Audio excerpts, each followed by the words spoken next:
பின்னும் என்னுடைய இளைப்பாறுதலில் பிரவேசிப்பதில்லை என்று அவர் யாரை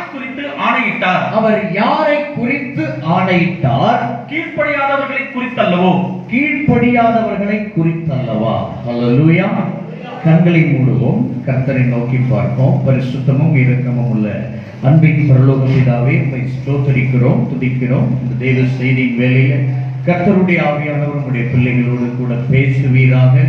சபையினுடைய நிலைமை, ஆத்துமாக்களின் நிலைமை எல்லாவற்றையும் அறிந்திருக்கிற தேவன் தாமே உம்முடைய பிள்ளைகளுடைய இருதயத்தில் இருக்கிற காரியங்கள், அவர்களுடைய ஜீவியம், கிரியைகள் எல்லாவற்றையும், அதனுடைய ஆழங்களை அறிந்திருக்கிறவர். இந்த நேரத்தில் அவர்களோடு இடைவிட்டு பேசும். என்னை தாழ்த்துகிறேன், வெறுமையாக்குகிறேன். இயேசு கிறிஸ்துவின் இணையற்ற நாமத்தில் ஜெபம் கேளும் அருமை பிதாவே, ஆமென். ஹல்லேலூயா. இளைப்பாறுதலில் பிரவேசிப்பதில்லை என்று அவர் யாரை குறித்து ஆணையிட்டார்? கீழ்ப்படியாதவர்களை குறித்து அல்லவா? கீழ்ப்படியாமை என்பதுதான் கிறிஸ்தவத்தில் இருக்கிற மிகப்பெரிய, சபைகளில் இருக்கிற பெரிய பிரச்சனையாக இந்த நாட்களில் காணப்படுகிறது. இன்றைய சபைகளில் மட்டுமல்ல, பழைய ஏற்பாடு துவங்கி நாம் பார்க்கும் பொழுது இந்த கீழ்ப்படியாமை ஏற்படுத்துகிற விளைவு குடும்பங்களில், இஸ்ரவேல் சபையில் மற்றும் இன்னும் அநேக காரியங்களில், தேவனுடைய ராஜ்யத்தினுடைய திட்டங்களில் ஒரு தனி மனிதனுடைய கீழ்ப்படியாமை, ஒரு குடும்பத்தினுடைய கீழ்ப்படியாமை, ஒரு சபையினுடைய கீழ்ப்படியாமை மிகப்பெரிய சேதங்களை ஏற்படுத்துகிறதை பார்க்க முடிகிறது. இந்த கீழ்ப்படியாமை ஒரு தனி மனிதனை வீழ்த்தும், ஒரு குடும்பத்தை வீழ்த்தும், ஒரு சபையை வீழ்த்தும். அது மட்டுமல்ல, தேவன் பெரியவராய் இருப்பினும், தேவனுடைய திட்டங்கள் எவ்வளவு பெரியவையாய் இருப்பினும், அவர் வல்லமையுள்ள தேவனாக இருந்தாலும், நித்திய பிதாவாய் இருந்தாலும் கூட, அவராலும் கூட தம்முடைய தேவ திட்டத்தை பூமியில் நிறைவேற்ற முடியாமல் போகிறதற்கு ஏதுவான விளைவுகளை ஏற்படுத்தும். ஆமென். ஹல்லேலூயா. கீழ்ப்படியாமை என்கிற காரியத்தை வரையறுக்கும் பொழுது, வரையறுத்தவர், அதாவது வேதாகம சட்டத்தை வரையறுத்தவருக்கு கீழ்ப்படியாமை, அவர் வரையறுத்த சட்டத்திற்கு கீழ்ப்படியாமை, மூன்றாவது வரையறுத்தவர்களின் ஊழியர்களுக்கு கீழ்ப்படியாமை. ஹல்லேலூயா.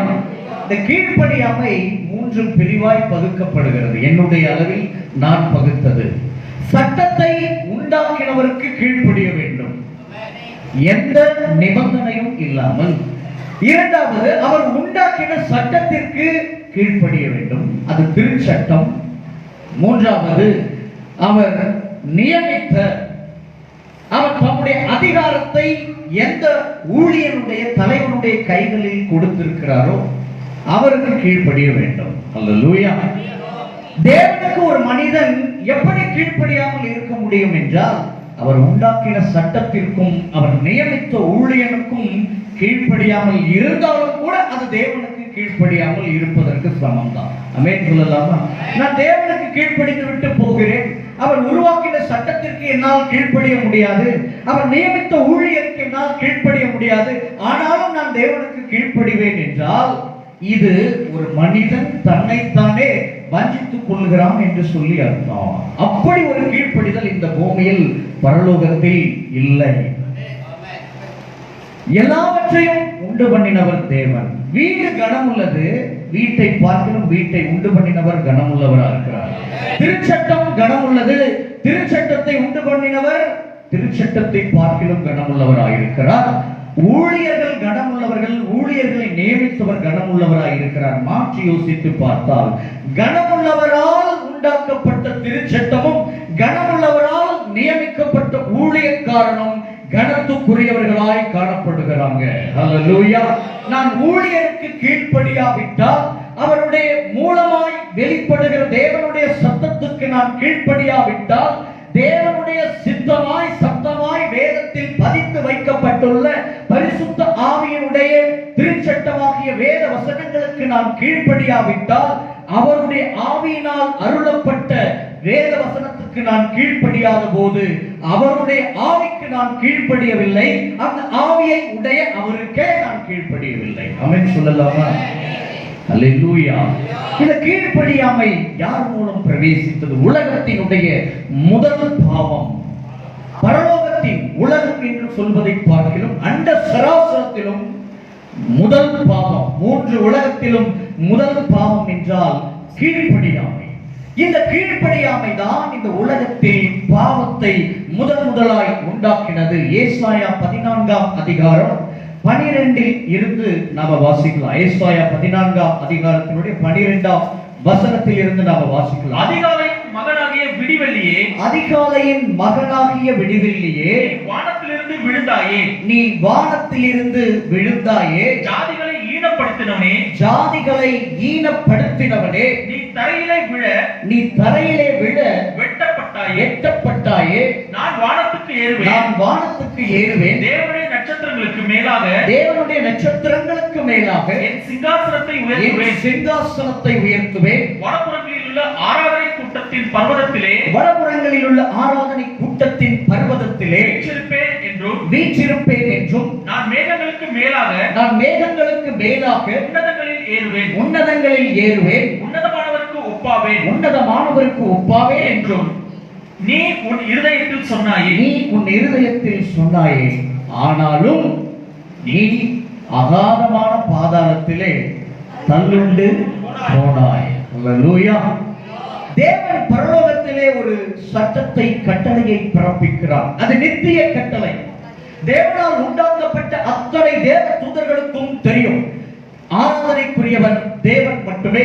துதி, கனம், மகிமை, மாட்சிமை, வல்லமை எல்லாவற்றையும் பெற்றுக் கொள்ளுகிற அதிகாரத்தை, உரிமையை, தகுதியை பெற்ற ஒரே ஒருவர் தேவனாகிய கர்த்தர் மட்டுமே என்று அவரால் உண்டாக்கப்பட்ட தேவ தூதர்களுக்கு தெரியும். அவருடைய குமாரனாகிய இயேசு கிறிஸ்துவுக்கும் தெரியும். ஆனால் இந்த நித்திய நியமத்திற்கும் கற்பனைக்கும் எதிராக பிரதான தூதர்களில் முக்கியமானவர்கள் 3 பேர். ஒருவன் மிகாவேல், இன்னொருவன் கேப்ரியேல், இன்னொருவன் லூசிபர். இதிலே மிகாவேல் என்பவன் யுத்த தூதன். வேதத்தில் கர்த்தருடைய யுத்தங்களை நடப்பிக்கிறதற்காக வெளிப்படுகிற மனிதனாய், தூதனாய் அவன் காணப்படுவான். இரண்டாவதவன் தேவனுடைய வார்த்தையை மனிதர்களிடத்தில், உலகத்தில் கொண்டு போய் சேர்க்கிற கேப்ரியேல் என்கிற தூதன். மூன்றாவவன் தேவனை துதித்து பாடுகிற ஆராதனை கூட்டத்தின் தலைவனாகிய லூசிபர் என்கிற தூதன். எல்லா தூதர்களை பார்க்கிலும் இந்த தூதனை தேவன் விசேஷித்தமான விலையேற பெற்ற கற்களினாலும் அழகினாலும் சிங்காரத்தினாலும் அலங்கரித்து உண்டாக்கி இருந்தார். ஆனால் இவனுக்கு தேவன் அதிகபட்ச வல்லமையையும் அதிகாரத்தையும் கொடுத்திருந்தார். தம்முடைய குமாரனை கூட அவர் தூக்கி பிடிக்கவில்லை. தம்முடைய குமாரனை செல்ல பிள்ளையாக தன்னோடு வைத்துக் கொண்டு அதிகாரத்தையும் வல்லமையையோ தம்முடைய தூதர்களுக்கு கொடுத்திருந்தார். ஆமென். ஆனால் இந்த தூதனுக்கு இது போதாது என்று சொல்லி, இது கொஞ்சமா இருக்கிறது என்று சொல்லி அவன் தேவனுக்கு மேலாக தன்னை உயர்த்த வேண்டும் என்கிற மனநிலைக்கு தள்ளப்படுகிறான். நான் உன்னதமானவருக்கு ஒப்பாவேன் என்று சொல்லி விரும்புகிறான். பரலோகத்தில் மிக உயரமான இடம் உன்னதம். இந்த அண்ட சராசரத்திலும் உன்னதம், உயரமான இடம் எதுவென்றால் உன்னதம். அந்த உன்னதத்தில் தான் தேவன் வீற்றிருக்கிறார். அந்த உன்னதத்தில் வீற்றிருக்கிற தேவனுக்கு மேலாகவே தம்முடைய சிங்காசனத்தை உயர்த்த வேண்டும். வடபுறங்களில் உள்ள ஆராதனை கூட்டத்தில், பர்வதத்தில் தான் வீற்றிருக்க வேண்டும் என்கிற மேட்டிமை, கீழ்ப்படியாமை, இருமாப்பு பிசாசாக மாறிப்போன தேவ தூதனாகிய லூசிபருக்குள் பிரவேசிக்கிறது. அல்லேலூயா. ஒரு சபையில் ஒரு மனிதனை, ஒரு சகோதரியை போதகர் மூலம் தேவன் உயர்த்தி வைக்கிறார். மூப்பனாக உயர்த்துகிறார், உப ஊழியனாக உயர்த்துகிறார், கண்காணிப்பாளனாக, விசாரணைக்காரனாக உயர்த்தி வைக்கிறார். அந்த போதகர் எல்லாரை பார்க்கிலும் சிலரை உயர்த்தி வைத்து அழகு பார்க்கிறார். தமக்கு கொடுக்கப்பட்ட அதிகாரத்தை, வல்லமையை, சபையின் மீது தனக்கு இருக்கிற உரிமையை, அதிகாரத்தை அவர்களுக்கு பகிர்ந்து கொடுத்து அழகு பார்க்கிறார். ஆனால் இது போதாது என்று சொல்லி தேவனால் நியமிக்கப்பட்ட தேவனுடைய மனிதனுக்கு எதிர்த்து நிற்க வேண்டும். அவருக்கும் மேலாக தன்னை சபையிலே உயர்த்த வேண்டும். அவருக்கு எதிர்த்து நிற்க வேண்டும். அவருக்கு எதிராக ஒரு கூட்டத்தை பிசாசானவன் பரலோகத்திலே தேவனுக்கு எதிராக தேவ தூதர்களின் கூட்டத்தை சேகரித்தான். அல்லேலூயா. தனக்கென ஒரு கூட்டத்தை அவன் உண்டாக்கினான். அவனுடைய வஞ்சனையில், அவனுக்கு உண்டான இருமாப்பில், அவனுக்கு உண்டான கீழ்ப்படியாமையில் வஞ்சிக்கப்பட்டு இழுப்புண்டு அநேக தூதர்கள் அவனோடு சேர்ந்தார்கள். இவர்கள் தேவனை எதிர்த்து கலகம் பண்ண தொடங்கினார்கள். இவர்களுக்குள் செயல்படுகிற ஆவி கீழ்ப்படியாமையின் ஆவி. இன்னும் சொல்ல போனால் இந்த ஆவிதான் சாத்தானினுடைய பிரதான ஆவி. அல்லேலூயா. இந்த ஆவி சபையில் ஒரு தேவ மனிதனை எதிர்த்து, அந்த மனிதன் மூலம் தேவன் நியமிக்கிற நியமத்தை எதிர்த்து யார் பேசினாலும், யார் எதிர்த்து நின்றாலும், யார் செவி கொடுக்க மறுத்தாலும், யார் கீழ்ப்படிய மறுத்தாலும் அவர்கள் லூசிபரின் ஆவியை உடையவர்களாய் எதிர்த்து நிற்கிறவர்களாய். எதிர்த்து நிற்கிறவன் யார் என்றால், கிறிஸ்துவை எதிர்த்து நிற்பவனுடைய பெயர் அந்த கிறிஸ்து. பிதாவாகிய தேவனை எதிர்த்து நிற்பவனின் பெயர் சாத்தான். பரிசுத்த ஆவியை எதிர்த்து நிற்பவனுக்கு பெயர் கள்ள தீர்க்கதரிசி. தேவனுக்கு எப்படி திரித்துவம் உண்டோ அப்படியே சாத்தானுக்கும் திரித்துவம் உண்டு. இந்த மூன்று காரியம் எந்த மனிதனுக்குள் காணப்படுகிறதோ, பிதாவாகிய தேவன் உண்டாக்கப்பட்ட அதிகாரம் எல்லாம் தேவனாலே உண்டாக்கப்பட்டிருக்கிறது. ஆமென். உண்டாக்கப்பட்டது ஒன்றும் அவராலே அல்லாமல் உண்டாக்கப்படவில்லை. எல்லா அதிகாரங்களையும் உண்டாக்கினவரின் தேவன். துரைத்தனங்களானாலும், அதிகாரங்களானாலும், வல்லமைகளானாலும், கர்த்தத்துவங்களானாலும், சிங்காசனங்கள் என்றாலும் என் ஆண்டவராகிய இயேசுவுக்காக, அவருக்காய், அவருக்குள், அவரால் உண்டாக்கப்பட்டிருக்கிறது. அப்படி என்றால் ஆவிக்குரிய அதிகாரமாகிய சபையினுடைய மேய்ப்பன், ஊழியன், தேவனுடைய மனிதனை இந்த இடத்தில் ஸ்தானத்தில் நியமித்தவர் தேவன். ஒரு மனுஷனோ மனிதர்களோ சேர்ந்து ஒரு ஊழியக்காரனை உருவாக்கவே முடியாது. ஊழியனை உருவாக்குபவர் தேவன். தகுதியற்றவர்களை அழைத்து தகுதிப்படுத்துகிறவர் தேவன். உண்மையற்றவர்களை அழைத்து உண்மையுள்ளவர்களாய் உருவாக்குபவர் தேவன். அவனுக்குள் தம்முடைய ஆவியை அளவில்லாமல் வைத்து தம்முடைய சுவிசேஷத்தினுடைய சம்பூர்ண ஆசீர்வாதத்தை அவருக்குள் வைப்பவர் தேவன். சுவிசேஷத்தினுடைய ரகசியத்தை ஆதி காலங்களுக்கும் தலைமுறைகளுக்கும் மறைக்கப்பட்ட ரகசியமாகிய தேவ வசனத்தை ஒரு ஊழியனுக்குள் வைத்தவர் தேவன். என்னால் சபை கட்டப்பட்டது என்று நான் ஒருபோதும் சொல்லக்கூடாது. என் மூலம் ஒரு ஆத்மா சபைக்குள் வந்தது என்றால் தேவன் எனக்கு அளித்த கிருபை. என்னுடைய பெயர் ஜீவ புஸ்தகத்தில் எழுதப்பட்டதை இன்னும் நிச்சயிக்கும்படி நான் என்றைக்கு மரித்தாலும் என் ஆண்டவராகிய இயேசு கிறிஸ்துவின் மூலமாய் என் பிதாவாகிய தேவனுடைய சமூகத்தில் நிற்கிற பாக்கியத்தை, கிருபையை இன்னும் தேவன் புதிய ஆத்துமாக்களை என் மூலம் ரட்சித்து சபைக்குள் சேர்த்து அந்த கிருபையை இன்னும் பெருக பண்ணுகிறார் என்று அர்த்தம். நான் ரட்சித்தேன், நான் சபையை கட்டி எழுப்பினேன், நான் சபையை உருவாக்கினேன். இந்த சபை என்னால் உண்டாக்கப்பட்டது. இவர்கள் நலமாயிருப்பது எங்களால் ஆனது ஒருபோதும் நாம் சொல்லக்கூடாது. இது தேவனால் உண்டாயிற்று. நம் கண்களுக்கு ஆச்சரியமாயிருக்கிறது. எல்லாவற்றையும் செய்கிறவர் தேவன்.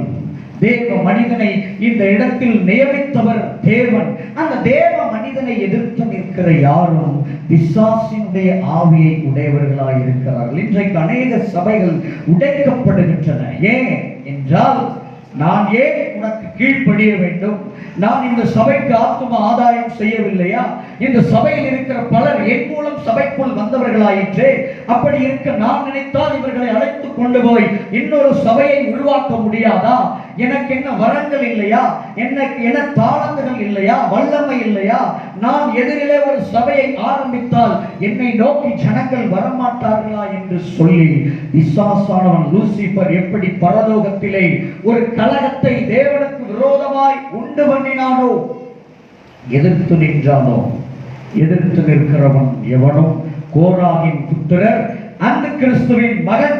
ஏனென்றால் வேதம் சொல்லுகிறது அந்த கிறிஸ்துவை பற்றி, அவன் எதிர்த்து நிற்கிறவனாயும் தேவன் எண்ணப்படுவது எதுவோ, ஆராதிக்கப்படுவது எதுவோ அவற்றுக்கு எல்லாவற்றிற்கும் மேலாய் தன்னை உயர்த்துகிறவனாகவும் இருப்பான் என்று வேதம் சொல்லுகிறது. அல்லேலூயா.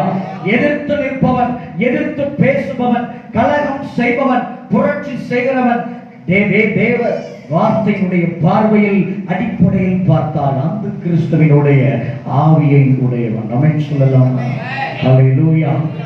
அவன் உன்னதத்துக்கு மேலாக தன்னை உயர்த்த விரும்பினான். தேவனே உன்னதத்தில் தான் இருந்தார். அப்ப உன்னதத்திலே இருக்கிற தேவனுடைய சிங்காசனத்துக்கு மேலே ஒரு சிங்காசனத்தை போட ஆசைப்பட்டான். நடந்தது என்ன அப்படி என்றால், இருக்கிறதிலே கீழே இருக்கிற அகாதமான பாதாளத்தில அவன் வெட்டுண்டு தரையில் விழ தள்ளப்பட்டான். பெருமையுடையவனுக்கு தேவன் எதிர்த்து நிற்கிறார். தாழ்மையுள்ளவர்களுக்கோ கிருபை அளிக்கிறார். கீழ்ப்படியாம எங்கிருந்து பிறக்கிறது? பெருமையினால் பிறக்கிறது. கீழ்ப்படியாம எங்கிருந்து பிறக்கிறது? அடங்க மறுக்கிற ஆவியை உடையவனிடத்தில் இருந்து பிறக்கிறது. ஒரு கட்டளை நியமிக்கப்படுகிறது என்றால், ஒரு கற்பனை முன்னிறுத்தப்படுகிறது என்றால், அந்த கற்பனைக்கும் கட்டளைக்கும் தேவனுடைய மனிதனுக்கும் எதிர்த்து நிற்க வேண்டும், முறுமுறுக்க வேண்டும், அல்லது அதை புறக்கணிக்க வேண்டும் என்கிற எண்ணம் எங்கெல்லாம் உருவாக்கப்படுகிறதோ அங்கெல்லாம் பிசாசானவன் கிரியை செய்கிறான் என்பதை நாம் ஒருபோதும் மறக்க கூடாது. அல்லேலூயா. 1 தீமோத்தேயு 3ஆம் அதிகாரம் 6ஆம் வசனத்தை வாசிக்கலாம். அவன் இருமாப்படைந்து பிசாசு அடைந்த ஆக்கினையிலே விழாதபடிக்கு நூதன சீஷனாய் இருக்கக்கூடாது. அவன் இருமாப்படைந்து பிசாசு அடைந்த ஆக்கினையிலே விழாதபடிக்கு நூதன சீஷனாய் இருக்கக்கூடாது. வெளியில தேவ பக்தியினுடைய வேஷத்தை தரித்துக் கொண்டு சபைக்கு வருவது, அபிஷேகம் தான் பெற்றுக்கொண்டோம், ஞானஸ்நானம் தான் பெற்றுக்கொண்டோம், சபைக்கு வாரம் வருகிறோம், தசமபாகம் எல்லாம் கொடுக்கிறோம், போதகர் முன்னால் நாங்கள் நல்ல முறையில் தான் நடந்து கொள்கிறோம். ஆனாலும் உங்களுக்கு எதிர்த்து நிற்கிற ஆவி, முறுமுறுக்கிற ஆவி, போதகரை பற்றி, போதகர் குடும்பத்தை பற்றி, சபையை பற்றி, ஊழியரை பற்றி புறம்பாக பேசுகிற கிரியைகள் இருக்கும் என்றால் நீங்கள் நூதன சீஷன். அல்லேலூயா. சீஷன் என்று வேதம் உங்களை ஒப்புக்கொள்கிறது. ஆனாலும் நீங்கள் யார் என்றால் நூதன சீஷர்கள். நாம் நூதன சீஷர்களா இருக்கக்கூடாது. பிசாசும் சீஷன் தான், ஆனால் நூதன சீஷன். இருமாப்பு எனக்குள் இருக்கும் என்றால், பெருமை எனக்குள் இருக்கும் என்றால், எதிர்த்து நிற்கிற கிரியைகள் என்னிடத்தில் இருக்கும் என்றால் நான் சீஷன் தான். ஆனால் இயேசுவை போன்ற, இயேசுவின் சீஷர்களை போன்ற உண்மையுள்ள சீஷர்கள் அல்ல, பிசாசின் தூதர்களை போல, பிசாசை போல நூதன சீஷன். ஆமென். வினோதமான நூதனமான ஒரு சீஷனாய் நாம் வாழக்கூடாது. அப்படி நாம் வாழ்ந்தோம் என்றால் நம்மை நாமே வஞ்சித்துக் கொள்கிறோம் என்பதை ஒருபோதும் நாம் மறவாதிருப்போம். யூதா 1ஆம் அதிகாரம் 6ஆம் வசனம். யூதா 1ஆம் அதிகாரம் 6ஆம் வசனம். தங்களுடைய ஆதி மேன்மையை காத்துக் கொள்ளாமல் தங்களுக்குரிய வாசஸ்தலத்தை விட்டுவிட்ட தூதர்களையும் மகா நாளின் நியாய தீர்ப்புக்கென்று நித்திய சங்கிலிகளினாலே கட்டி அந்தகாரத்தில் அடைந்து வைத்திருக்கிறார். என்ன தவறு செய்தாங்க? நல்ல கவனிச்சு பாருங்க. தங்களுக்குரிய வாசஸ்தலத்தை என்ன பண்ணிட்டாங்க? விட்டுட்டாங்க. நான் ஒன்று சொல்லவா? தேவன் சபையில ஒவ்வொருவருக்கும் ஒரு ஸ்தானத்தை, ஒரு ஸ்தலத்தை நியமித்திருக்கிறார். ஆமென். போதகருக்கு ஒரு வாசஸ்தலம், அவருடைய ஸ்தலம், அவருடைய ஸ்தானம், அவர் ஒரு ஸ்தானாதிபதி. மூப்பர்கள் அவர்களுக்கான ஸ்தானம் தேவனால் நியமிக்கப்பட்டிருக்கிறது. சபையோர் ஸ்திரீகள், புருஷர்கள், இளைஞர்கள், கன்னிகைகள் எல்லாருக்கும் கர்த்தர் சபையிலே அவரவர்களுக்கென ஸ்தானத்தை, ஸ்தலத்தை நியமித்திருக்கிறார். 2 விதமா அர்த்தம் சொல்வேன் நான். வாசஸ்தலம்னா உங்களுக்குரிய சபையை நீங்க விட்டுட்டீங்கன்னா உங்க ஆதி மேன்மையை நீங்க என்ன செய்திருவீங்க? இழந்துருவீங்க. அல்லேலூயா. சபை என்பது தேவனுடைய வீடு. என் சரீரம் ஒரு தேவனுடைய வீடு, என் குடும்பம் ஒரு தேவனுடைய வீடு, கர்த்தர் என்னை நியமித்த சபை ஒரு தேவனுடைய வீடு, என் சரீரம் ஒரு வாசஸ்தலம், என் குடும்பம் ஒரு வாசஸ்தலம், இந்த தேவனுடைய சபையும் ஒரு வாசஸ்தலம். யார் தேவன் ஒரு குறிப்பிட்ட சபையிலே கொண்டு போய் ஒருவரை வாசஸ்தலமாய் விதை விதைத்து அங்கிருந்து அவர்கள் முளைத்து எழும்பி பூத்து காய்த்து கனிதர வேண்டும் என்ற திட்டம் பண்ணி இருக்கிறாரோ, அப்படிப்பட்ட தேவன் நியமித்து தங்களுடைய வாசஸ்தலமாகிய சபையை விட்டு விட்டவர்கள் எல்லாம் தங்களுக்கு அந்த சபையின் மூலம் தேவன் நியமித்து வைத்திருந்த பரிபூரணங்கள், ஆசீர்வாதங்கள், நன்மையான ஈவுகள், பூரண கிருபைகள், வரங்கள், தாளந்துகள், ஞானம் உள்ளிட்ட பூமிக்குரிய ஆவிக்குரிய எல்லா ஆசீர்வாதங்களையும் இழந்து விடுவார்கள். அவர்கள் அலைக்குண்டு அலைந்து திரிவார்கள், சபை சபையாய் போவார்கள், புதிய புதிய போதகர்களை தங்களுக்கென தெரிந்து கொள்வார்கள். தங்களுடைய செவிக்கு ஏற்றபடி பேசுகிற, தங்கள் இருதயம் கலிகூறத்தக்கதாக சத்தியத்திற்கு விரோதமாய் பேசுகிற போதகர்களை ஏற்படுத்திக் கொண்டே இருப்பார்கள், மாற்றிக்கொண்டே இருப்பார்கள்.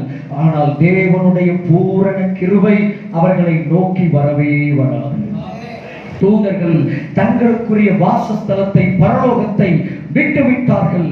இன்றைக்கு அநேகர் தங்களுக்குரிய வாசஸ்தலமாகிய சபைகளை விட்டு விடுகிறார்கள். சரி, அந்த சபையில தான் நான் இருக்கிறேன், 10 வருடமாய், 15 வருடமாய், 20 வருடமாய், 25 வருடமாய் இருக்கிறேன். ஆனால் தேவன் எனக்கென சபையில் என்ன பொறுப்பை, ஸ்தானத்தை நியமித்தாரோ அந்த ஸ்தானத்தில் நான் அடங்கி இருக்க மறுத்து வேறே ஸ்தானத்திற்கு லூசிபர் ஆசைப்பட்டது போல ஆசைப்படுகிறவனாக, அல்லது தேவன் போதகர் மூலம் எனக்கு கொடுத்த வாய்ப்பை நான் பயத்தோடும் பக்தியோடும் பற்றி கொண்டு அதை நான் கொஞ்சத்தில் உண்மையுள்ளவனாய் இருந்து அடுத்தடுத்த நிலைக்கு உயர்த்தப்பட வசனத்துக்கு ஏதுவாக நடந்து கொள்ளாமல் நான் இப்பொழுதே உயர வேண்டும், இவர் என்னை அடக்குகிறார், ஒடுக்குகிறார், என்னை வளர விடாமல் தடுக்கிறார் என்றெல்லாம் சொல்லி முறுமுறுத்து நீங்கள் செயல்படுவீர்கள். ஆனால் கர்த்தர் தம் கைகளில் கொடுத்த அந்த பொறுப்பை அசட்டை பண்ணுகிறவர்கள் சபிக்கப்பட்டவர்களாய் மாறி போவாங்க.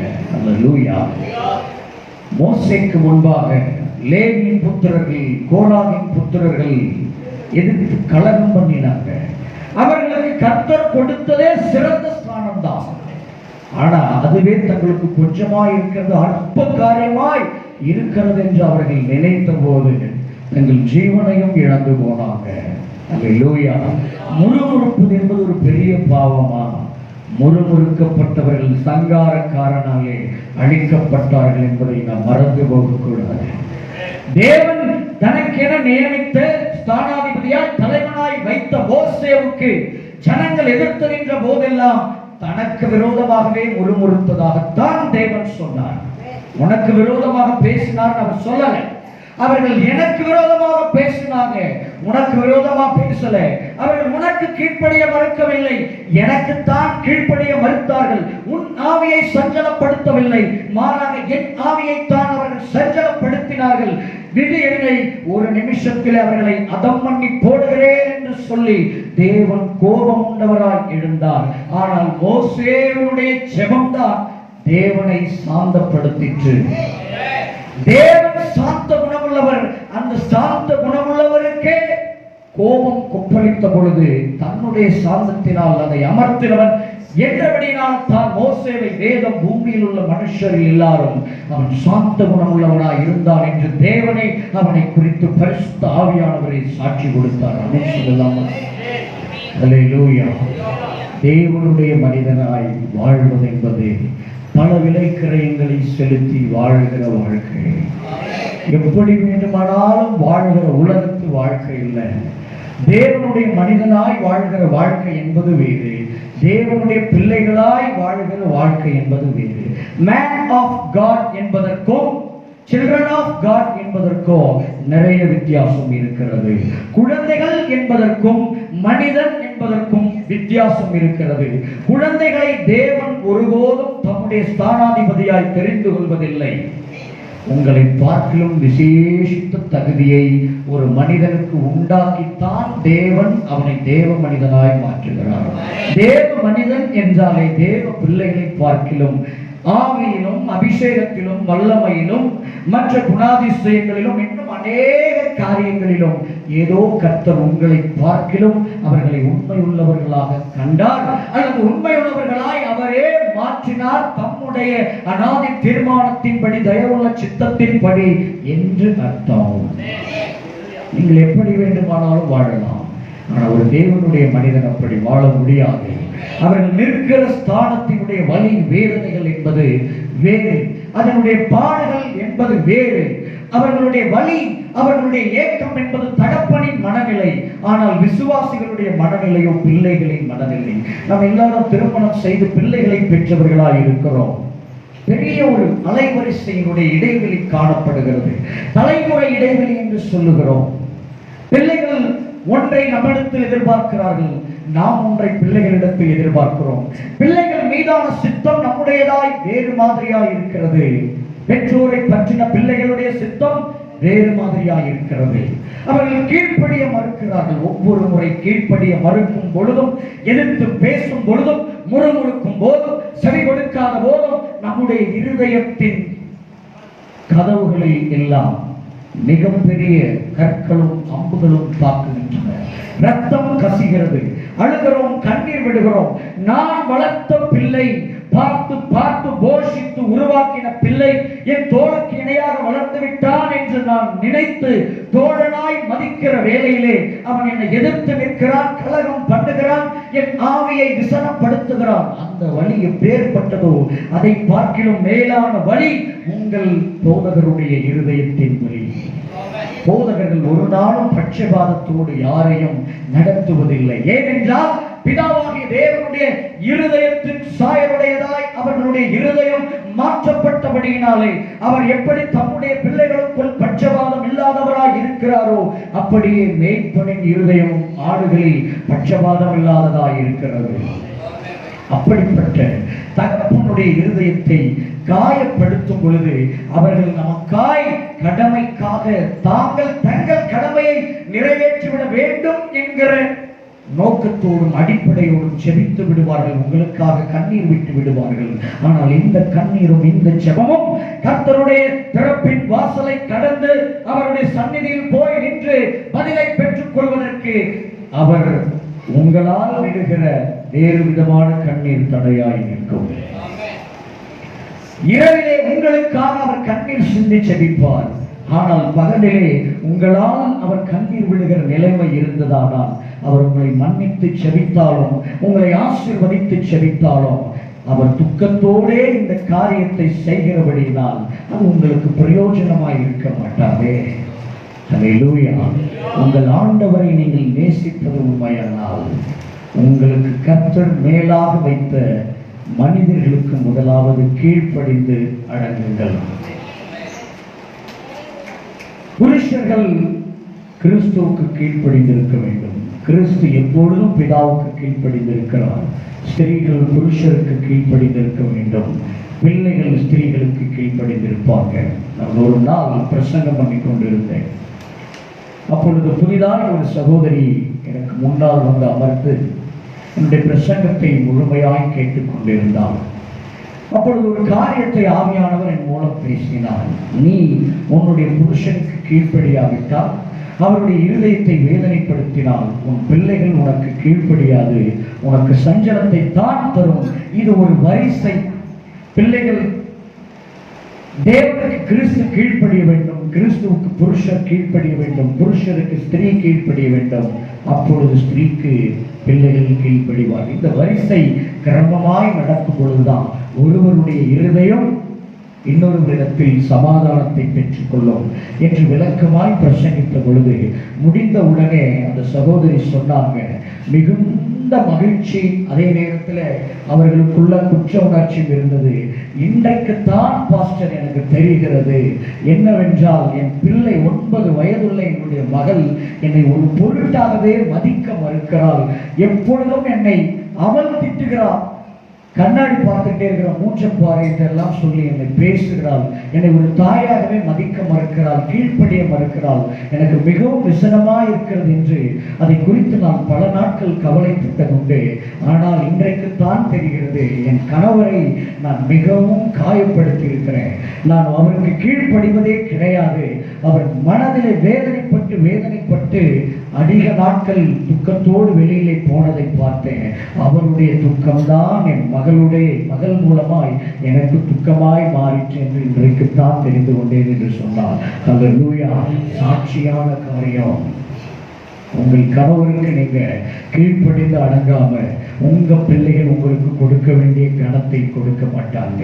புருஷர்கள் கிறிஸ்துவுக்கு கீழ்ப்படியாமல், சபையின் மேய்ப்பருக்கு கீழ்ப்படியாமல், சபையின் சட்ட திட்டங்களுக்கு கீழ்ப்படியாமல் உங்களுடைய குடும்பமாகிய சபை உங்களுக்கு கீழ்ப்படியவே படியாது. ஆமென் சொல்லலாமா? அல்லேலூயா. பிரதான தூதருடைய கீழ்ப்படியாமை, அவனோடு சேர்ந்து தேவ தூதர்களுடைய கீழ்ப்படியாமை, நித்திய சங்கிலிகளினாலே கட்டப்பட்டு இருக்கிறார்கள். நியாய தீர்ப்பின் நாளுக்காக. மூன்றாவது, ஆதி பெற்றோர்களுடைய கீழ்ப்படியாமை. ஏதேன் தோட்டத்திலே புசிக்க கூடாது என்று சொன்னப்பட்ட கனியை புசித்து அவர்களும் விழுந்து போனார்கள். இந்த கீழ்ப்படியாமை லூசிபரிடத்தில் தொடங்கி லூசிபர் மூலமாய் மற்ற தூதர்களுக்கு பரவி, அதே லூசிபர் மூலமாக புதிதாய் அழகாய் உருவாக்கப்பட்ட பூமியில் புதிதாக தேவ சாயலில் படைக்கப்பட்ட தேவனுடைய பிள்ளைகளுக்குள் கடந்து ஒட்டுமொத்த மனுக்குலத்தையும் வீழ்த்தி போட்டது.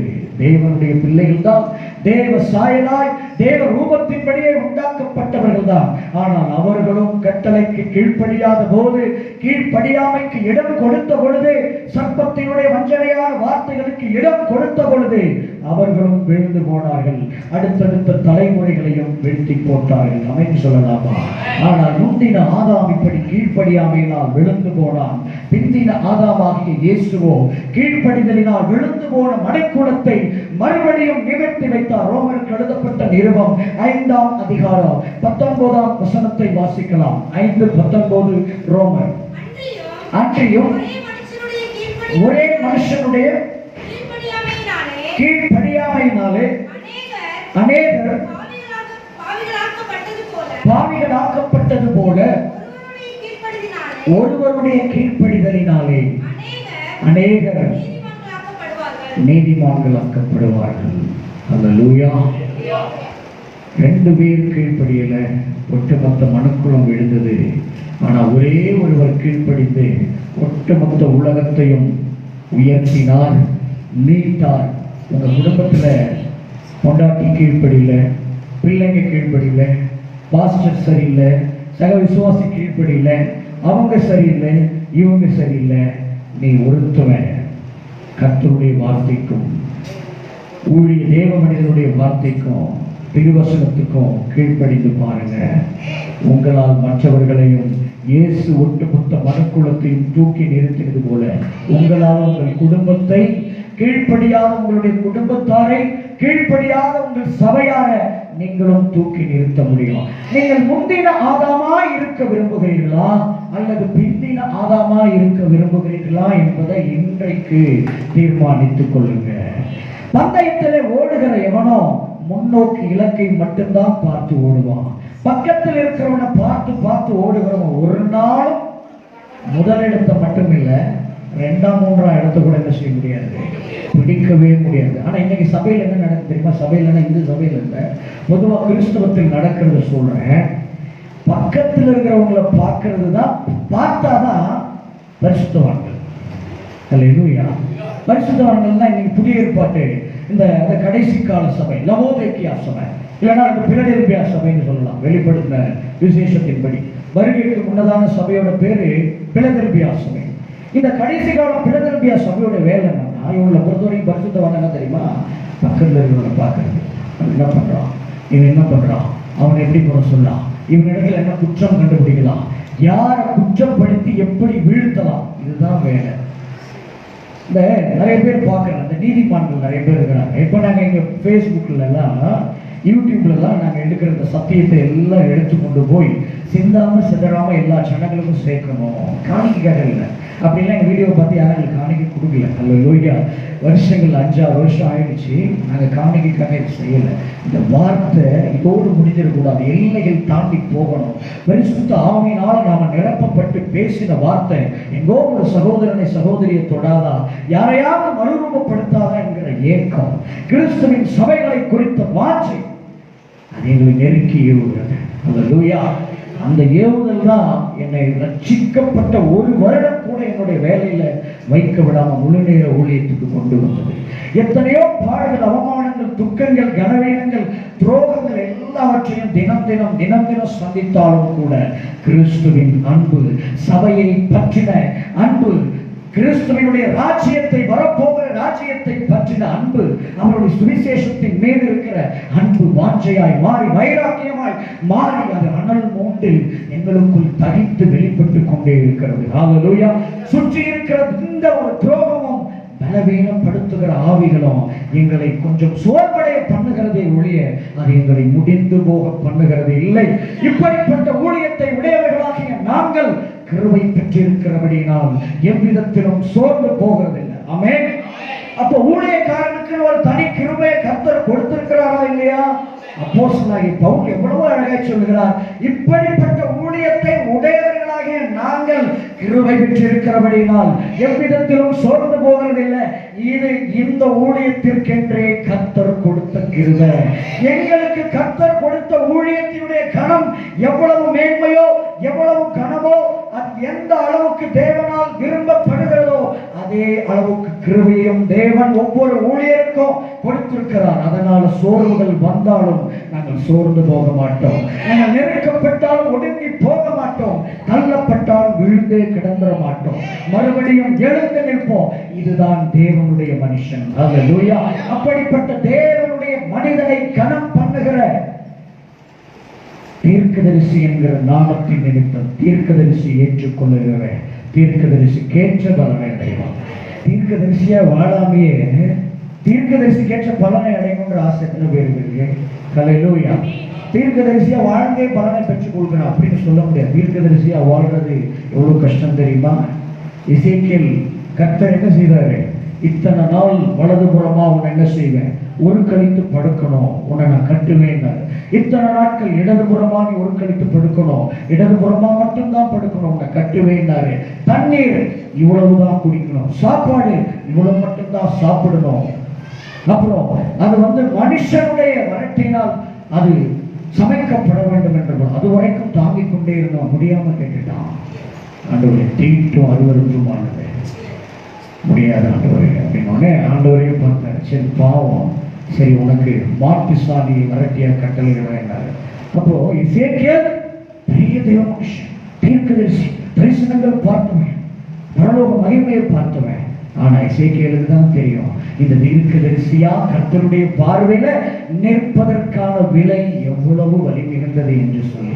எரேமியா மிகப்பெரிய தீர்க்கதரிசி, இன்றைக்கு கொண்டாடப்படுகிறான். ஆனால் எரேமியா தேவனுடைய வார்த்தையை உள்ளபடி அப்படியே போய் சொன்னதின் நிமித்தம் பகைக்கப்பட்டான், நொறுக்கப்பட்டான், அடிக்கப்பட்டான், சேற்றில் பாடம் கிணற்றிலே போடப்பட்டான், கசப்பின் தண்ணீர் கொடுக்கப்பட்டது, துன்பத்தின் அப்பம் கண்ணீரின் அப்பம் கொடுக்கப்பட்டது. உம்முடைய நீடிய பொறுமையினால என்ன வாரிக்கொள்ளாதீரும் என்று கதறினான். அந்த வாழ்க்கை அவனுக்கு வழி மிகுந்ததா இருந்தது. ஓசியா தீர்க்கதரிசியை பார்த்து கர்த்தர் சொன்னார், போய் நிர்விசாரமான தேசிய மணந்து கொண்டு சொன்னார். எப்பேற்பட்ட கொடுமை! உலகம் என்ன சொல்லி இருக்கோம்? யாராவது தேவன் தான் அப்படி சொன்னார்னு சொன்னா அவனை நம்பி இருக்குமா? சோரம் போன ஸ்திரீயை போய் திருமணம் செய்து கொள்ள சொல்லுகிறார். தேவ சித்தம் நிறைவேற்றுவது அவ்வளவு எளிதான காரியம் கிடையாது. ஹல்லேலூயா. ஒவ்வொரு தேவ மனுஷனும் தீர்க்கதரிசியும் தீர்க்கதரிசியாய் வாழ்வதற்கு பலவிதமான துன்பங்களை அனுபவித்தார்கள். கொலை செய்யப்பட்டார்கள், கற்களால் அடிக்கப்பட்டார்கள், வீண்பழி சுமத்தப்பட்டார்கள். இயேசுவும் தீர்க்கதரிசிதான், அப்போஸ்தலர்களும் தீர்க்கதரிசிதான். அடைந்த கொடுமைகள், ஆக்கினைகள், துன்பங்கள் ஒன்றா ரெண்டா? ஆனா இப்படிப்பட்ட துன்பங்களை அடையாமலேயே அந்த தீர்க்கதரிசிகள் அடைந்த பலன்களை நீங்கள் அடைய வேண்டும் என்றால் இந்த தீர்க்கதரிசிகளை அவர்களுடைய அழைப்பின் நிமித்தம் அவர்களை கர்த்தர் அப்படித்தான் அழைத்தார் என்பதன் நிமித்தம் அவர்களை கர்த்தர் அந்த ஸ்தானத்தில் ஸ்தலத்தில் வைத்திருக்கிறார், அதிகாரத்தில் வைத்திருக்கிறார் என்பதன் நிமித்தம் நீ அப்படியே ஏற்றுக்கொண்டால் அவர் பாடுபட்டு அடைகிற பலன்களை எல்லாம் நீ பாடுபடாமலே அடைய முடியும். ஆமென். ஹல்லேலூயா. தேவனுடைய மனுஷனாகிய எலிசாவை சூனேமியால் ஒரு தேவ மனிதனை மதித்ததினால் தன் வாழ்க்கையிலே மிகப்பெரிய நன்மைகளை பெற்றுக் கொண்டார். அந்த தேவ மனிதன் சூனேம் நகரத்திற்கு வரும்போதெல்லாம் அவன் தன் வீட்டுக்கு அழைத்து அவனுக்கு போஜனம் கொடுத்தாள். அவன் மீது அக்கறை செலுத்தினாள். என்ன? அவன் எதையும் எதிர்பார்க்கவில்லை. அவன் தேவனுடைய மனுஷன். வார்த்தைக்கு வார்த்தை சொன்னாள். இதோ தேவனுடைய மனுஷன் என்று கணவனிடத்தில் சொன்னார். இந்த தேவனுடைய மனுஷன் வீட்டுக்கு வந்து போய் கொண்டிருக்கிறாரே, அவர் வரும்பொழுது இங்கே வந்து தங்குவதற்கு ஒரு அறை வீட்டை உண்டு பண்ணி அதில் ஒரு மேஜை நாற்காலியை போட்டு விளக்கு தண்டை வைத்து அவர் 2-3 நாட்களாவது நிம்மதியாய் தங்கிவிட்டு போக நாம் செய்யக்கூடாதா என்று அவன் மீது, அவனுடைய நலன்கள் மீது, அவனுடைய ஓய்வின் மீது, அவனுடைய சுகத்தின் மீது அவன் அக்கறை செலுத்தினாள். அவள் கேட்கவில்லை. எனக்கு ஒரு மகன் இல்லை என்கிற கலக்கம் அவளுக்கு இல்லை. ஏனென்றால் வயதாயிற்று. ஆனால் தேவனுடைய மனுஷனுடைய இருதயம் இவனுடைய அன்பின் நிமித்தம் ஏவப்பட்டு அவன் மீது கரிசனம் கொண்டு, இப்படி ஒரு சாதாரண மனுஷி தேவனுடைய மனுஷனாக எனக்கு இவ்வளவு அதிகமாய் செய்வாளா? ஆனால் தேவனுடைய மனுஷனாகிய நான் என் தேவனிடத்தில் இருந்து இவளுக்கு பெற்றுக் கொடுப்பது அதை விட அதிகமாக இருக்க வேண்டும் என்று சொல்லி, உனக்கு என்ன வேண்டும் என்று சொல்லி கேட்டு கேளாத மகனை கொடுத்தான். ஹல்லேலூயா. அதே மகன் மீண்டும் மறுபடியும் அவன் மரித்து போன போது அவனுடைய இருதயம் தன் கணவனிடத்தில் கூட சொல்லாமல் தன் கணவனிடத்தில் கூட மறைத்து, இன்னைக்கு அமாவாசையும் இல்லையே, ஓய்வு நாளும் இல்லையே, நீ ஏன் தேவ மனிதனை பார்க்க போகிறாய் என்றால், தேவ மனிதனிடத்தில் நான் போனால் அவன் தன் தேவனாகிய கர்த்தர் மூலம் என் பிள்ளையை முன்பு எனக்கு கொடுத்தவன் பின்பும் கொடுக்க அதே வல்லமையை அன்று பெற்றுக் கொண்டவன் இன்றைக்கு உடையவனாய் இருக்கிறான் என்கிற அசைக்க முடியாத விசுவாசத்தினால் அவன் புறப்பட்டு போனான். மறுபடியும் மரித்த தன் மகனை தன் கைகளில் பெற்றுக் கொண்டார். பிரியமானவர்களே, இஸ்ரவேல் தேசம் எங்கும் மிகப்பெரிய கொடிய பஞ்ச காலம் வந்தது. தேவனுடைய மனுஷனுடைய இருதயமோ எல்லாரை பார்க்கிலும் தம்மோடு இருந்த அநேக தீர்க்கதரிசிகளுடைய புத்திரர்களை பார்க்கிலும் சூனேமியாளின் மீதுதான் கரிசனம் கொண்டது. வேதம் சொல்லுகிறது, அவனோடு அநேக தீர்க்கதரிசிகளின் புத்திரர்கள் இருந்தார்கள். பஞ்ச காலத்தில் அவனுக்கு வந்த காணிக்கை தானியங்களை எல்லாம், அப்பங்களை எல்லாம் எடுத்து எல்லாருக்கும் அவன் பகிர்ந்து கொடுத்தான் என்று சொல்லுகிறது. தங்களுக்கு குடியிருக்க இடம் நெருக்கமாயிருக்கிறது என்று சொல்லி நாங்கள் யோர்தானுக்கு அருகாய் போக வேண்டும் என்று அவர்கள் கேட்டார் என்று சொல்லுகிறது. அப்படி என்றால் எத்தனை தீர்க்கதரிசிகளின் புத்திரர்கள் அவனோடு இருந்தார்கள். ஆனால் பஞ்ச காலத்திலும் கூட இவர்களை தன்னோடு வைத்த அந்த பஞ்சத்திலும் இவர்கள் பாடுபட அனுமதித்த எலிசா தன் அன்பு மகளாகிய சூனேமியாளை மட்டும், நீ எங்காவது புறப்பட்டு உன் வீட்டாரோடு வெளி தேசங்களுக்கு போ, இந்த தேசத்திலே கொடிய பஞ்சம் உண்டாக போகிறது என்று சொல்லி தன்னை சுகமாய் காத்துக்கொண்ட தன் மகள் தான் வரும்போதெல்லாம் தனக்கு உணவு படைத்த தன் அன்பு மகள் பஞ்சத்தில் சிக்கி அவள் சுகவீனம் அடையக்கூடாது, தன்னை போஷித்தவள் போஷிப்புக்கு உணவு இல்லாமல் தவிக்க கூடாது, அவள் வீட்டாரும் தவிக்க கூடாது என்கிற வாஞ்சையோடு அவளை வேறே தேசத்துக்கு அனுப்பி வைத்தான். ஒரு தேவ மனிதனோடு கொண்ட தொடர்பு, ஒரு தேவ மனிதன் மீது வைத்த கனம், ஒரு தேவ மனிதன் மீது வைத்த சுகம், ஒரு தேவ மனிதனை உள்ளன்போடு ஒரு மகள் ஏற்றுக்கொண்டதின் நிமித்தம் அவள் பிள்ளையையும் பெற்றுக் கொண்டால், தன் கணவனுடைய பார்வையில் கனத்தை பெற்றால், தன் வீட்டார் எல்லாரோடும் போய் பஞ்ச காலத்தில் வேறே இடத்தில் செழிப்புள்ள தேசத்தில் வாழ்ந்தால் அதோடு முடிந்து போயிற்றார். இவை நேரடியாய் பெற்றுக்கொண்ட அற்புதங்கள். ஆனால் பஞ்ச காலம் முடிந்து தன் நிலத்தின் வருமானத்தை எல்லாம் வசூலிக்கும்படியாக ராஜாவினிடத்தில் வந்து நிற்கிறாள். தள்ளப்பட்ட ஊழியனாகிய கேயாசியை பார்த்து ராஜா சொல்லுகிறார், எலிசா செய்த அற்புதங்களை சொல் என்று சொல்லி கேட்ட பொழுது மரித்தவள் உயிர்ப்பித்தான் என்று சொல்லுகிறார். இவள் தன் மகனோடு வந்து நிற்கிறாள். மரித்த மகன் இவன் தான், அவனுடைய தாய் இவன் தான் என்று சொல்லி கேயாசி சாட்சி பகர்கிறான். தேவ மனிதனோடு சில வருடங்களுக்கு முன்பாக கொண்ட தொடர்பு, தேவ மனிதன் மீது வைத்த அன்பு, தேவ மனிதனுடைய சொல்லை அப்படியே கேட்டு ஒரு தேசத்துக்கு புறப்பட்டு போய் சரியான வேளையில் திரும்ப வந்ததின் விளைவு அத்தனை வருட நிலத்தின் வருமானமும் ஒட்டு மொத்தமாய் அப்படியே ஒரே பிரகாரமாய் அவளுக்கு கொடுக்கப்பட்டது. இப்பொழுது எலிசா அந்த இடத்தில் இல்லை. எலிசா செய்த அற்புதங்களை கண்ட சாட்சியாக அதே நேரத்தில் தள்ளப்பட்ட ஊழியனாகிய கேயாசி தான் இருக்கிறார். ஆனால் எலிசாவோடு இருந்த அன்பின் ஐக்கியம் அவளுக்கு 4 விதமான அற்புதங்களை பெற்று தந்து கொண்டே இருக்கிறது. ஆமென். உங்கள் தேவ மனிதனோடு உங்களுக்கு இருக்கிற உறவு எப்படிப்பட்டதாக இருக்கிறது? உங்கள் தேவ மனிதனோடு உங்களுக்கு ஐக்கியம் எப்படிப்பட்டதாக இருக்கிறது?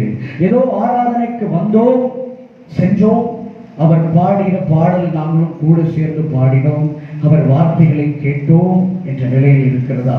அல்லது தேவ மனிதனின் மீது வாஞ்சை வைத்து கிறிஸ்துமஸ் டைம்ல மட்டும் போட்டி போட்டுக்கொண்டு எல்லாரும் அழைத்து அழைத்து ஒரே விதமான உணவை கொடுத்து திக்குமுக்காட பண்ணுகிறதல்ல அன்பு. மற்றவர்கள் அழைக்காத போது, மற்றவர்கள் அவரை நினையாத போது, நாம் நல்ல உணவை புசிக்கும் பொழுது, நாம் நல்ல உடையை உடுக்கும் பொழுது, நாம் வீட்டுக்கு விதவிதமான புதிய பொருட்களை வாங்கி அலங்கரிக்கும் போது நம்முடைய தேவ மனிதனை நாம் நினைக்க வேண்டும். அல்லேலூயா. பழைய ஏற்பாட்டில் தசமபாகம் கொடுக்க சொன்னாங்க. மல்கியா 3:10. இன்னைக்கு பெரிய தர்க்கம் நடக்குது. என்ன சமூக வலைதளங்கள்ல தசமபாகம் கொடுக்கலாமா கூடாமா அப்படின்னு ஒரு கிறிஸ்தவர்கள் 2 பிரிவா பிரிந்து பயங்கர தர்க்கம் பண்றாங்க. அதுல ஒரு ஐஏஎஸ் ஆபீசர் சொல்றாரு, இட் இஸ் எ ஃப்ராட் அப்படிங்கிறாரு. தசமபாகம் கேட்கறது ஃப்ராடு தனம் அப்படின்னு சொல்றாரு. நான் அவங்க சொல்லவா? பழைய ஏற்பாட்டில் தசமபாகம்லாம் கொடுக்க சொல்றாங்க. புதிய ஏற்பாட்டில் கலாத்தியருக்கு எழுதப்பட்ட நிருபம் 6ஆம் அதிகாரத்தில் எழுதப்பட்ட 6ஆம் வசனம் நினைக்கிறேன். வசனம் சொல்லுது, திருவசனத்தில் உபதேசிக்கிறவனுக்கு சகல நன்மைகளிலும் பகிர்ந்து கொடுக்க கடவன். அல்லேலூயா.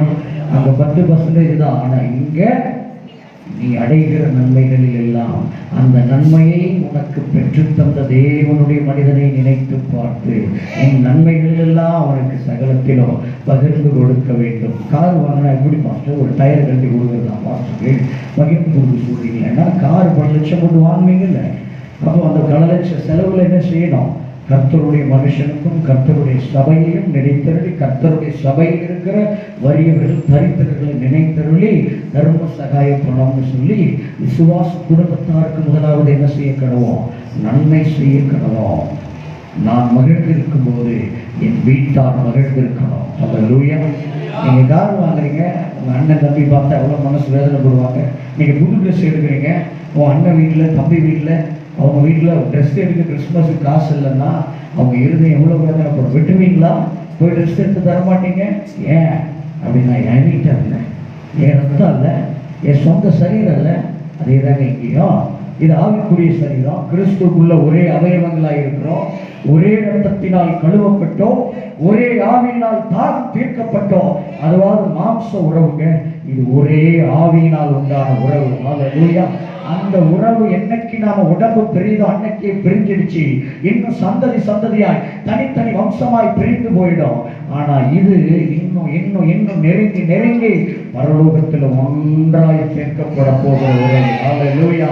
என் மாம்சமானவனை நாம் நேசிப்பதை பார்க்கிலும் என் ஆவிக்குரிய கிறிஸ்துவின் சரீரத்தில் இருக்கிற என் போதகரை, அவர் குடும்பத்தாரை, என் சபையோர அவர்களில் இருக்கிற தரித்திரர்களை நான் நேசிக்கணும். தரித்திரரை மாத்திரம் நினைத்துக் கொள்ளுங்கள் என்கிற வார்த்தையை அப்போஸ்தலர்கள் அடிக்கடி பயன்படுத்துகிறார். இன்றைக்கு சபைகள் தரித்திரரை நினைத்து பார்ப்பதே இல்லை அப்படின்னு சொல்லலாம். அல்லேலூயா. சரி, எபேசியர் 2ஆம் அதிகாரம் 2ஆம் வசனத்தில் வாசிக்கலாம். எபேசியர் 2:2. அவைகளில் நீங்கள் முற்காலத்திலே இவ்வுலக வழக்கத்திற்கு ஏற்றபடியாகவும் கீழ்ப்படியாமை பிள்ளைகளிடத்தில் இப்பொழுது கிரியை செய்கிற ஆகாயத்து அதிகார பிரபுவின் ஆவிக்கேற்றபடியாகவும் நடந்து கொண்டீர்கள். அல்லேலூயா சொல்லுங்க எல்லாரும். அல்லேலூயா. நிறைய பேர் தூங்குறீங்க. இவ்வளோ எச்சரிக்கை பிரசங்கம், ஒரு இவ்வளோ முழு சத்தத்தோடு நான் பிரசங்கம் பண்ணும் பொழுதும் தூக்கம் வருது அப்படின்னா அப்போ நான் தாலாட்டெல்லாம் பாருங்க, நீங்கள் எவ்வளோ தூங்குவீங்க? ஐ மீன் சரி, ஆசீர்வாதம் உள்ளிட்ட காரியங்களை பற்றி பேசுகிறேன். அப்போ மட்டும் கண்ணு நல்லா பல்க்குன்னு பார்க்கணும். ஏன் அப்படின்னா இல்லை, ஆசீர்வாதமாக வார்த்தையாக வாக்குத்தத்தமாக பாஸ்ட் வாயில வந்துட்டே இருக்க. ஆண்டவர் இன்னைக்கு எனக்கு வார்த்தையை கொடுத்துட்டாரு. ஏன் இதெல்லாம் வார்த்தை இல்லையா? அப்பா அப்படின்னா எப்பயுமே குஞ்சிக்கிட்டே இருப்பார். எந்த அப்பா பிள்ளை தலைமையிலே இருப்பார் ஒரு வயசுக்கு தானே. அல்லேலூயா. அச்சா தான் டேடி, வைக்கலைன்னா மம்மி. நான் டேடியாக இருப்பது தான் உங்களுக்கு நல்லது.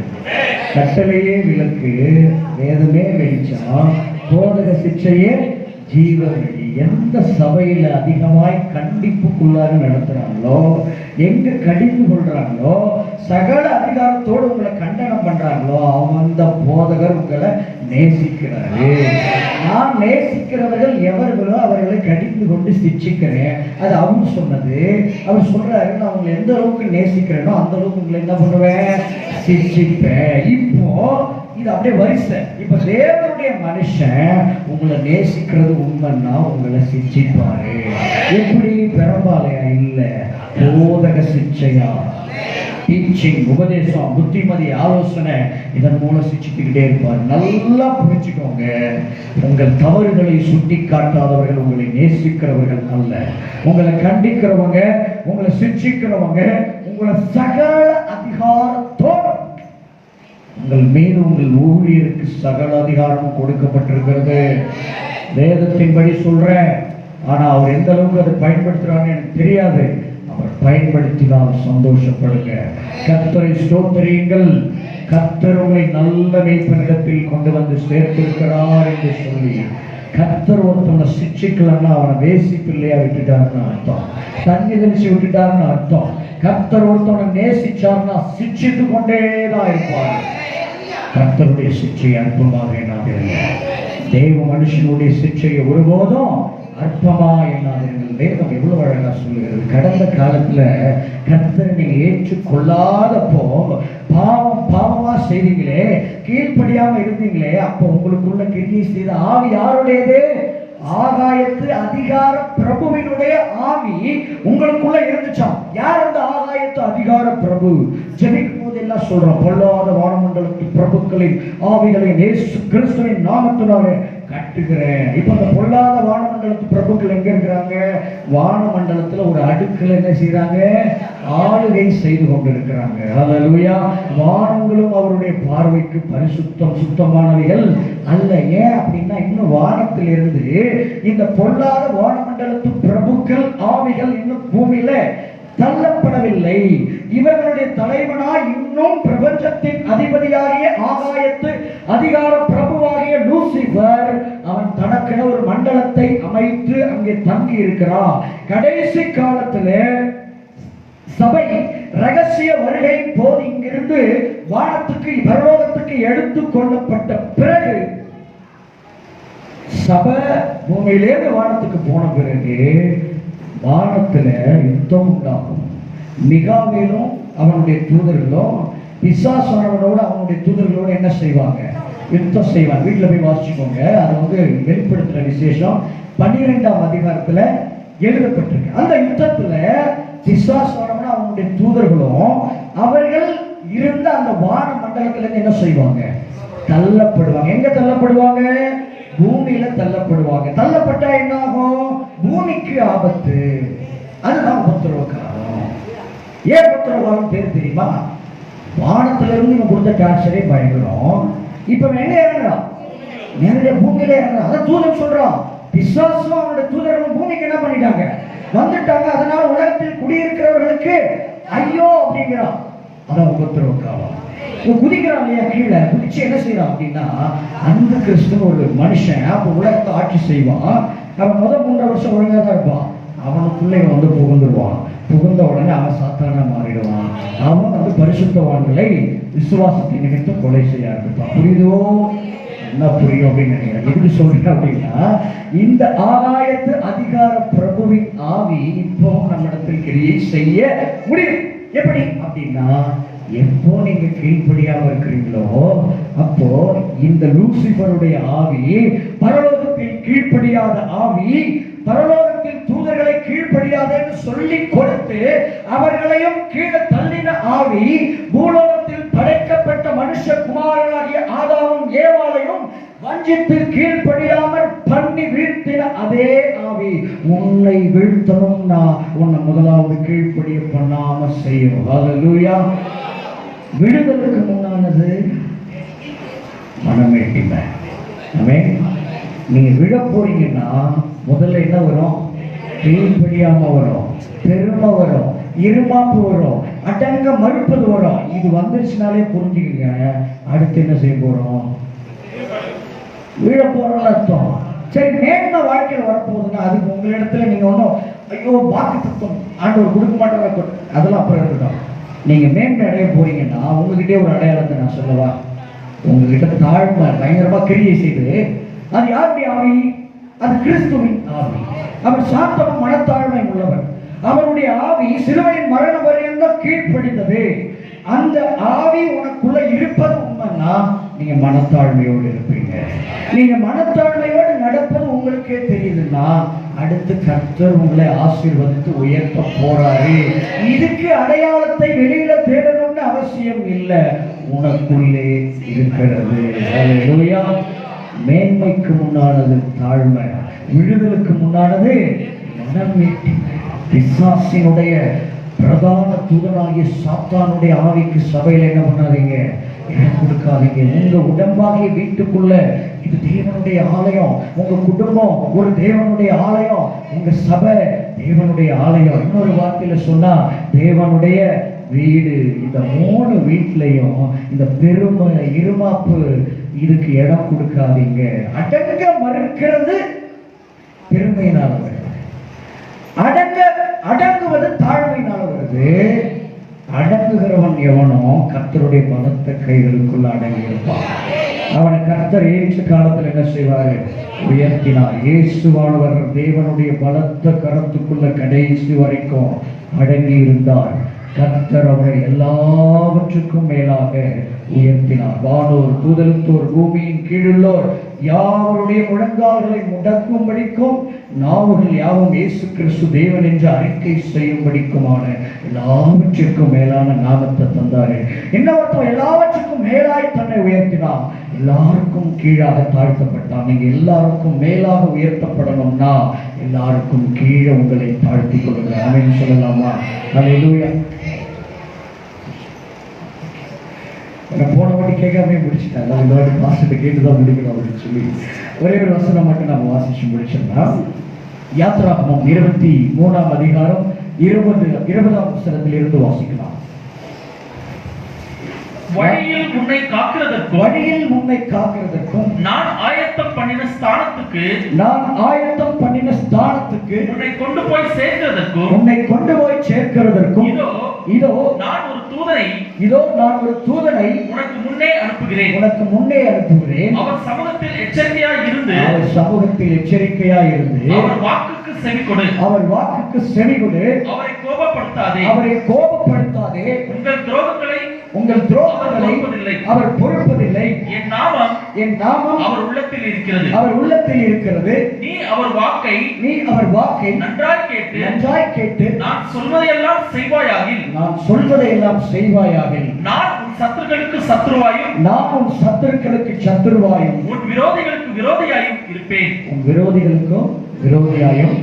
யாரை பற்றி இங்கே எழுதப்பட்டிருக்கிறது? கிறிஸ்துவை பற்றி எழுதப்பட்டிருக்கிறது. கர்த்தருடைய தூதனோட நம்ம மிகாவேல் கேப்ரியல் நினைக்கக்கூடாது. இந்த இடத்துல இஸ்ரவேல் மக்களை தகப்பன் தன் சோழில் தன் பிள்ளையை சுமந்து தூக்கி கொண்டு போனது போல என் கானான் வரைக்கும் தூக்கி கொண்டு வந்தது யாருங்க? எகிப்திலிருந்து இயேசு கிறிஸ்து.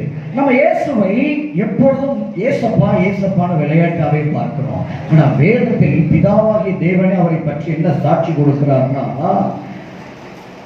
அவர் சமூகத்தில் எச்சரிக்கையாய் இருந்து அவர் வாக்குக்கு செவிகொடு. அவரை என்ன செய்யாத, கோபப்படுத்தாதே. அவர் உங்கள் துரோகங்களை என்ன செய்வதில்லை, பொறுப்பதில்லை. அவர் நாமம் அவர் உள்ளத்தில் இருக்கிறது. பிதாவாகிய தேவனை விட கோபக்காரர் யாருதான்? இயேசு கிறிஸ்து தான். பிதாவாகிய தேவன் கூட துரோகங்களை பொறுப்பார், ஆனா இயேசு துரோகங்களை பொறுப்பதில்லை என்று சொல்லி வேதம் சொல்லுகிறது. அவருடைய வாக்கை கேட்காதவர்கள், அவரை எதிர்த்து நிற்பவர்களுக்கு விரோதமா தேவனை என்ன செய்வாராம்? விரோதியாய் இறங்குவார். நல்லா புரிஞ்சுக்கணும். கிறிஸ்துவை பரீட்சை பார்ப்பது 1 கொரிந்தியர் 10ஆம் அதிகாரம் 9ஆம் வசனம். சீக்கிரமா வாசிங்க. 1 கொரிந்தியர் 10ஆம் அதிகாரம் 9ஆம் வசனம். நீங்க வாசிங்க. அவர்களில் சிலர் கிறிஸ்துவை பரீட்சை பார்ப்பதனால் அழிக்கப்பட்டார்கள். அதுபோல நாமும் கிறிஸ்துவை பரீட்சை பாராதிருப்போமாக. ஆமென்.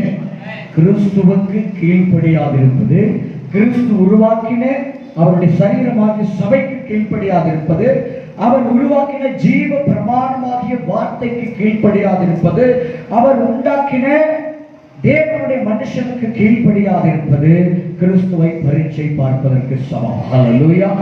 வனாந்தரத்திலே கிறிஸ்துவை பரீட்சை பார்த்தவர்கள் பாம்புகளால் என்ன செய்தாங்க?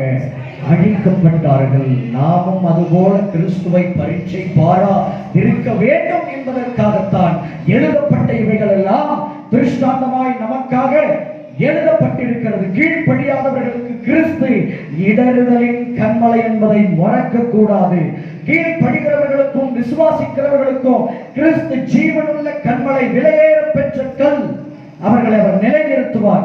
கீழ்ப்படியாதவர்களும் விசுவாசிக்காதவர்களும் முறுமுறுக்கிறவர்களும் பரீட்சை பார்க்கிறவர்களும் அதே கல்லினால் இடருண்டு போவார்கள், அதே கல்லினால் நொறுங்குண்டு போவார்கள்.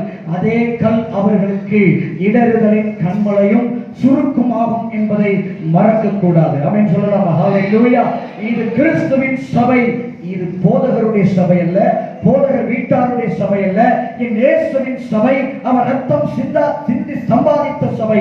இதில் எனக்கும் பங்குண்டு, என் தேவ மனுஷனுக்கும் பங்குண்டு. அவரோடு நாம் நின்று ஆதாய மண்டலத்திலே அதேகளை ஆதாயப்படுத்திக் கொள்ளுவர்கள். வான மண்டலத்திலே நட்சத்திரங்களை போல பிரகாசிப்பார்கள். நீங்களும் நட்சத்திரங்களை போல பிரகாசிக்க வேண்டும். அதற்காக கிரியை செய்யுங்க, அதற்காக ஆத்ம ஆதாயம் செய்யுங்க, கர்த்தருக்காக ஆதாயம் செய்யுங்க. கர்த்தருடைய ஊழியக்காரனுக்காக, போதகருக்காக அல்ல. ஹல்லேலூயா. இந்த மனப்பாங்கு நமக்குள்ள வந்தாதான் நமக்குள்ள பிசாசின் ஆவி கிரியை செய்யும். எதை செய்தாலும் இயேசுவின் நாமத்திற்கென்று, இயேசுவின் பெயரால் நான் செய்யும் போது எனக்குரிய பலன் பூமியிலும் பரலோகத்திலும் கண்டிப்பா வந்து சேரும். ஹல்லேலூயா. மனிதர்களிடத்துல நான் சபைக்கு இதை செய்தேன், ஆனா எனக்கு பிரதிபலன் கிடைக்கல, பாஸ்டர் இதை செய்யல அப்படி சொல்லாது. நீங்க பாஸ்டர் கிட்ட எதிர்பார்க்கிறீங்க? உங்களுடைய பிரதான மேய்ப்பன், நல்ல மேய்ப்பன், ஆத்ம மேய்ப்பன், சரீர மேய்ப்பன், பெரிய மேய்ப்பன் என்று சொல்லப்படுகிற இயேசு கிறிஸ்துவாகிய நித்திய பிரதான ஆசாரியராகிய இயேசுவினிடத்தில் உன் கிரியைகளுக்கு நீ பலனை எதிர்பார்த்தால் அவர் நிச்சயம் உனக்கு கொடுப்பார். அவர் தேவ மனுஷனிடத்தில் பேசினால் தேவ மனிதன் உங்களை உயர்த்துவதற்கு ஒருபோதும் தடையாய் இருக்க மாட்டார். இதோ சீக்கிரமாய் வருகிறேன், அவனவனுடைய கிரியைகளின்படி அவனவனுக்கு நான் அளிக்கும் பலன் என்னோடு கூட வருகிறது என்கிற ஆண்டவராகிய இயேசு கிறிஸ்துவின் வார்த்தையை சொல்லி நன்மையை விதைப்போம், நன்மையை அறுவடை செய்வோம். கர்த்தருக்கும் கர்த்தருடைய திருச்சட்டத்துக்கும் கர்த்தருடைய மனுஷனுக்கும் அவர் நியமிக்கிற கற்பனைகளுக்கும் கீழ்ப்படிந்திருப்போம். கர்த்தர் தாமே உங்கள் எல்லாரையும் ஆசீர்வதிப்பாராக. ஆமென்.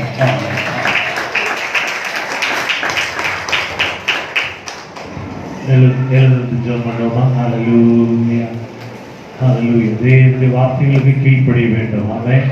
தேவனுடைய சட்டத்திட்டங்களுக்கு கீழ்ப்படிய வேண்டும். ஆமென். ஹல்லேலூயா. கரங்களை உயர்த்தி ஆவியானவரே பேசி நல்ல வார்த்தைகளுக்காக இப்படி ஆண்டவரே ஸ்தோத்திரம். அப்பா நீ கொடுத்திருக்கிற நல்ல மன்னாவுக்காக ஸ்தோத்திரம். சொல்லுங்க, வாய் திறந்து ஸ்தோத்திரம். ஆண்டவரே ஸ்தோத்திரம். வசனத்துக்கு கீழ்ப்படிந்து அதுபடி நடக்க எங்களுக்கு கர்த்தர் நீர் உருவாக்குவீரா. ஆமென். ஹல்லேலூயா. ஆமென்.